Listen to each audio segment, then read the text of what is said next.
Welcome to the 34th Annual Saltwater Sportsman National Seminar Series presented by Bass Pro Shops and Mako Boats. The key to getting the most out of the seminar series is to listen to the small things, the subtle adjustments our faculty teams adhere to when the fishing might be tough or they're trying to target trophy game fish. That's what we call the gold nuggets of the seminar series. So come with me, let's get right to it and join, in progress, the Saltwater Sportsman National Seminar Series. Coming to you from the IGFA in Fort Lauderdale, Florida, it's the 34th Annual Saltwater Sportsman National Seminar Series, brought to you by Bass Pro Shops and Mako Boats. Now, here's George Poveromo. Welcome to the Saltwater Sportsman National Seminar Series presented by Bass Pro Shops and Mako Boats. A very popular segment on our seminar series, particularly when we go mid-Atlantic to the Northeast, is striped bass. And there are numerous ways to catch stripers, from school fish to trophies. And I want to focus on catching the biggest of all striped bass, trophy class fish. And I have a very distinguished panel in doing so. We have Crazy Alberto Nee, who's taken more big bass than probably even legal when you think about that. That's how effective he is. And in the middle, to really make things interesting, geographically, we have John Owens, who catches striped bass out of the Carolinas. And then also from Jersey, I like to call him one of the young guns. The guy does it all from offshore to inshore, and he does it in very impressive fashion. That's Ryan DeGraw. So we got the bases covered here with tactics, and I want to try to break this down if I can and hold it to maybe two different segments here. Let's talk about live baiting for trophy bass, then we'll sort of segue into trolling for them. But let's talk about the tactics involved in live baiting. And Ryan, I'm going to start with you, because I've done this a number of times over the years with a lot of Jersey anglers. When is the prime time to start catching the real big bass off of Jersey? To be brutally honest with you, George, it changes every year, especially for the boat fishing. Sometimes the fish are in closer to the beach. Sometimes the fish are out by the 3-mile line. Sometimes the fish are in with the bait. Sometimes you got to make bait and then go present the bait elsewhere.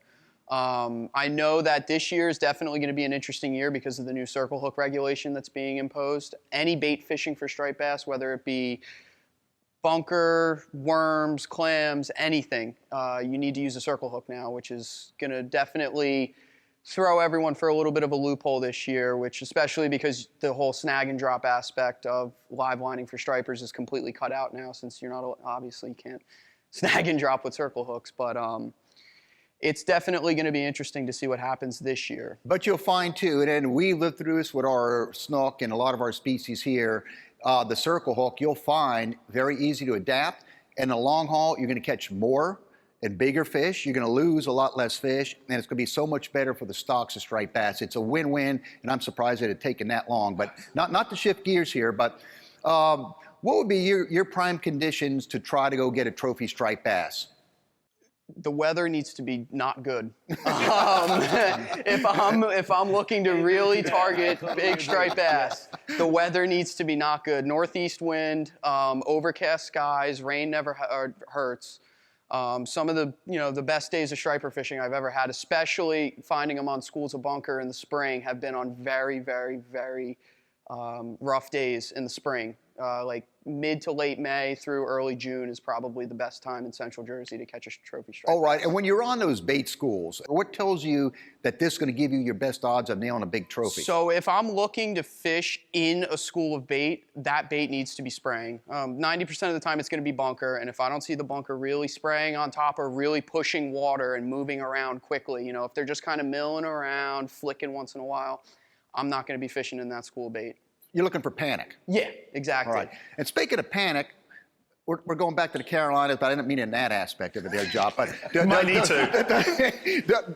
Does the scenario change in your striped bass fishing? You hear about the talk about being really nasty weather, the hard northeasters. What goes on in your area to set a good time? So George, we're doing a lot of river fishing more than Right. ocean fishing, and for me, which is.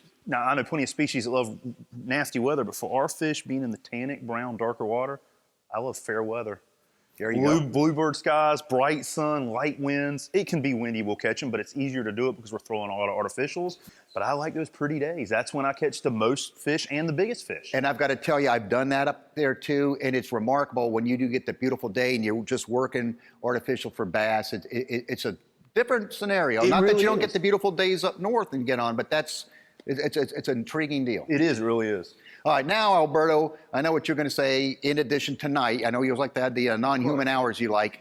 All right, you're hearing us talk about that. What is, if you want to try to target a big trophy bass, and maybe let me nail you on this too, is you always talk about this magical period, this magical time. You put your warlock outfit on and you're waving this wand. Let's really get down into reality here. When is that magical time? You're I'm actually going there. Okay.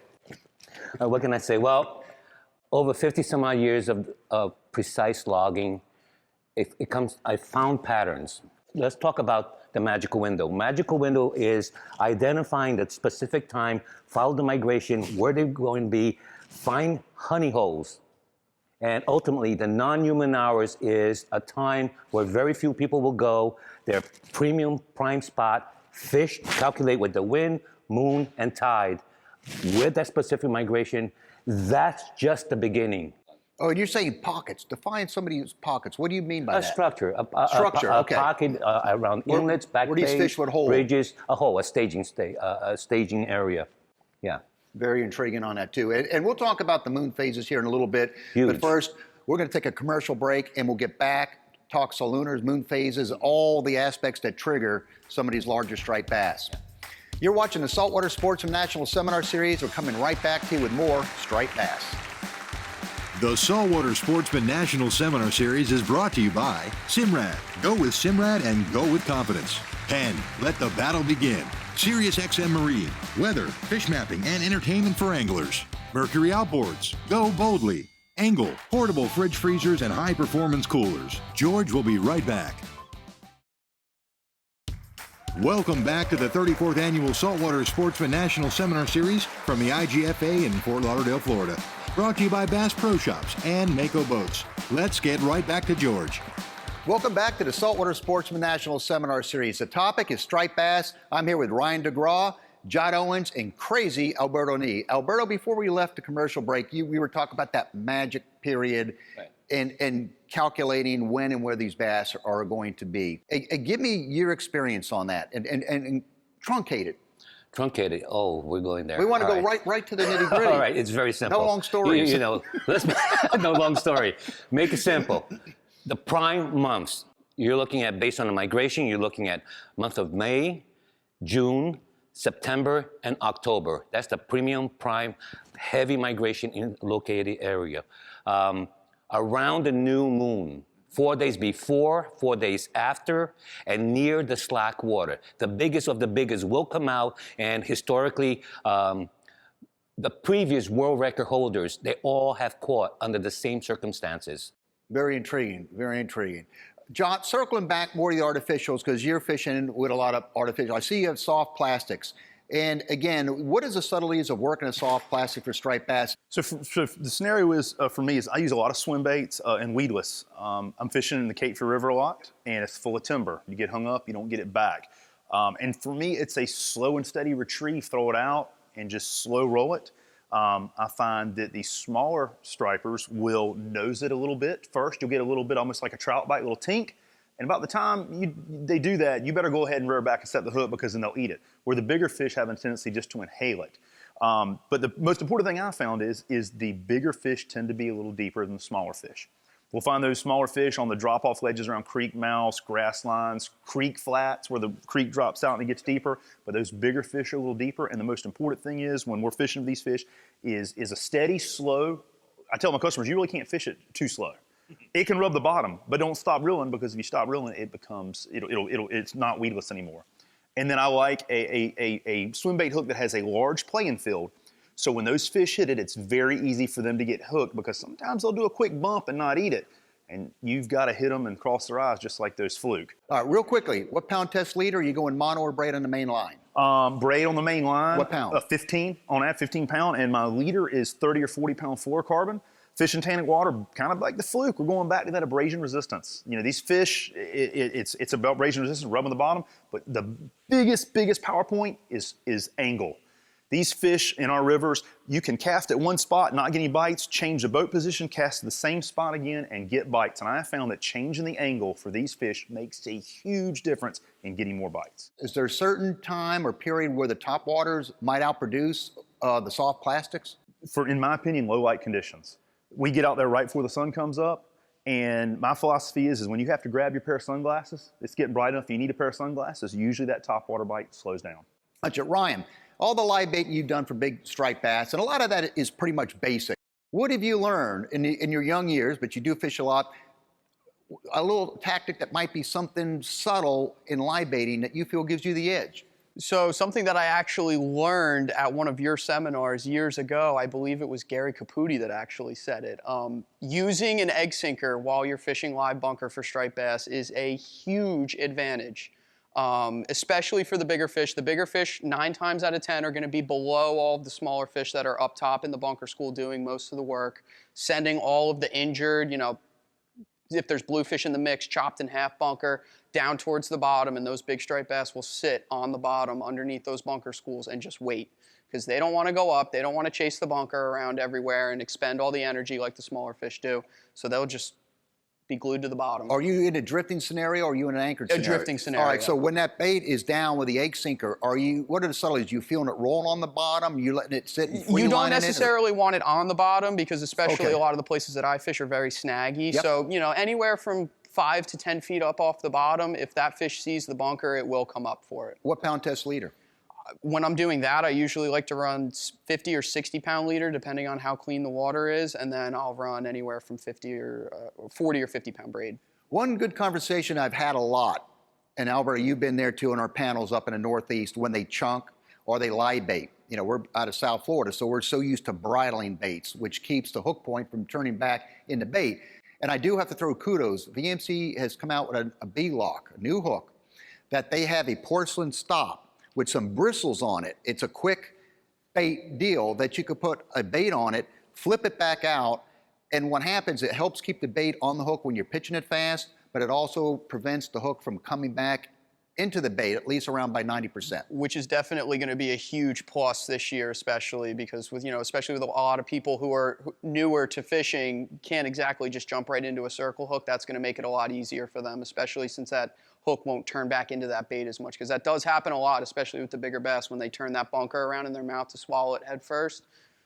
Very, very good. When we come back, I'm going to talk about some of the subtleties involved in trolling for trophy striped bass. So hang in there. Ladies and gentlemen, you're watching the Saltwater Sportsman National Seminar Series, filmed on location at the IGFA. We're coming right back.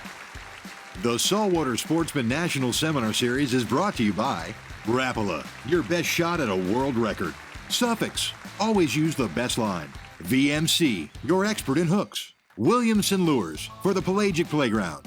Starbright, blending technology with performance since 1973. George will be right back. Welcome back to the 34th Annual Saltwater Sportsman National Seminar Series from the IGFA in Fort Lauderdale, Florida. Brought to you by Bass Pro Shops and Mako Boats. Let's get right back to George. You're watching the Saltwater Sportsman National Seminar Series presented by Bass Pro Shops and Mako Boats. The topic is striped bass. Now I want to focus with my panel on some of the tricks involved in trolling up larger striped bass. I have Ryan DeGraw, John Owens, and Crazy Alberto Nee. Ryan, I'm going to start off with you, because I've had some incredible trips up in Jersey. And being an offshore troller, I marvel at what an art it is trolling for striped bass off your area. And what I really marvel at is, like, you use these lures that look like downrigger weights to get down there, and it crushes the bass. And it's just really a unique deal. But tell me maybe some of the subtleties involved in trolling. When would you troll versus live baiting? Does trolling serve a certain purpose?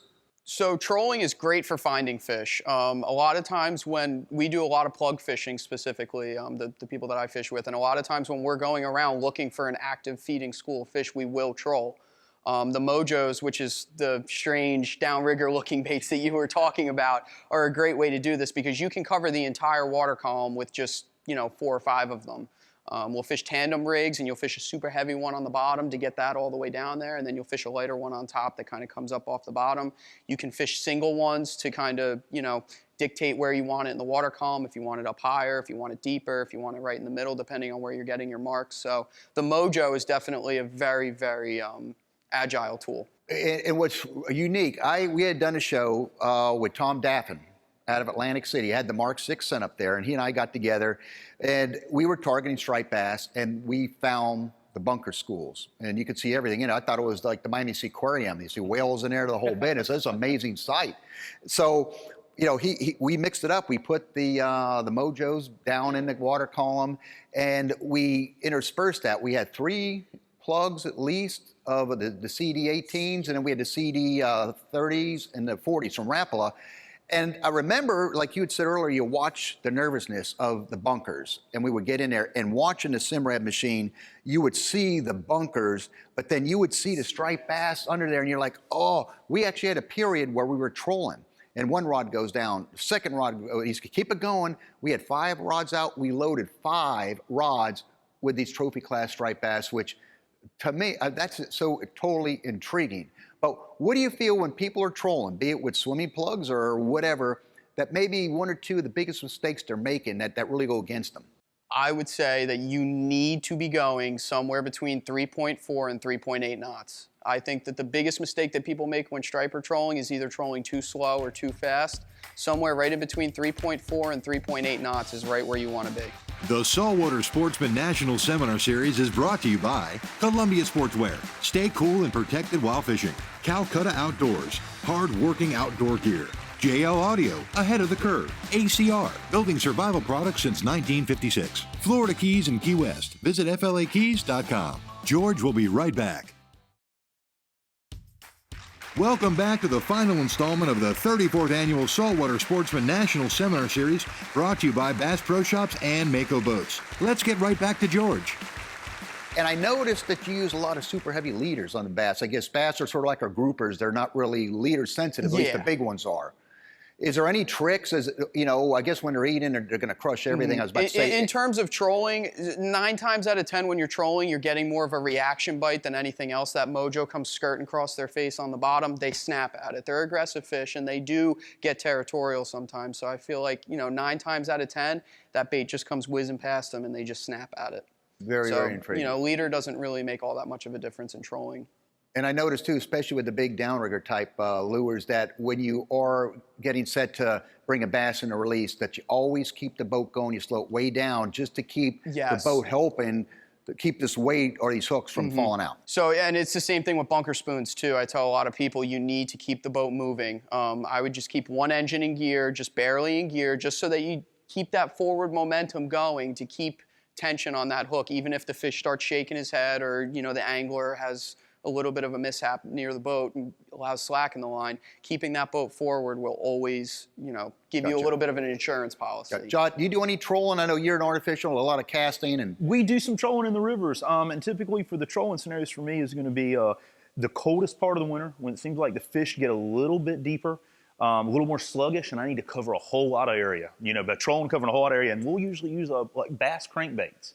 And the most important thing I found is I don't mind that crankbait hitting the bottom a little bit, but as we know, if you drag it long enough on the bottom where there's timber, you're going to lose that $9 to $12, $14 lure. And these are the small ones. These are the bass ones. So they're not like these even jumbo ones that are $30 and $40 and $50. You got to make a loan out to buy one of those. That's right, but you still don't want to lose them. So I try to get a lure that'll bounce the bottom every once in a while, and the biggest deal is I'm constantly watching the fish finder to keep myself in that depth where I feel like I'm marking some fish, I'm seeing some bait, but I'm not plowing the bottom, but I can bounce every once in a while. That seems to be, it keeps the fish coming and it keeps me from opening up my wallet. And you open up a can of worms with Alberto. Oh, absolutely. He's ready to jump in here now. Oh my God. I mean, the biggest of the biggest, as you said earlier, they are on the bottom. And having full contact closest to the bottom is key. It is. All right. It is. Look at this as an example. This is a bucktail. If you notice that there's no paint, it's basically... It was a bucktail. I'm sorry, you're right. It was a bucktail. The key tense. thing is it's about to sweep, working very close to the bottom. At the same time, as we were talking about, you were saying pods or schools. How do you know which pod is effective? Yeah, you have happy bunker, flip, flop, flop, flop, and you have those big explosions. Duh, it doesn't take rocket science to figure out that body of fish and therefore, I mean, come on, let's get real here. Throw anything like this, and he's nodding yes. Something big, not so much in the middle school, outside the skirts, that commotion will drive the biggest of the biggest out and chase something big. Give me 30 seconds of stuff that you've worked for 50 years. The most important thing that anybody should do, pay attention and use your eyes, use your senses. As you were saying, pod to school, you know there's nervous bait, that's where you fish. Fish, low condition tides, ugly weather. Those people who says, well, I don't want to go fishing, go out there. You're going to be out there. Somebody's going to be out at home wishing they're catching. You're going to be out there catching, you know, but near slack water, tide is everything. Near that slack water, it's key. Moon, wind dictates where the body of fish is going to go. Hence, guess what? Wind is going to push the bait. It's going to go that direction, you go that direction. Don't fight it. It's Mother Nature, and use it. You've been watching the Saltwater Sportsman National Seminar Series presented by Bass Pro Shops and Mako Boats. Stay tuned. We'll be coming up with yet another exciting episode. Well, there you have it, this week's Saltwater Sportsman National Seminar Series. Now, adhering to Saltwater Sportsman Seminar Series tradition, you still have chances to win door prize drawings. Simply go to nationalseminarseries.com, log on to the door prize page, just give us your name, phone number, and an email address, and at the conclusion of the airing of the series in December, we will draw for a number of excellent door prizes. Get right to it. We'll see you on the next episode of the Saltwater Sportsman National Seminar Series.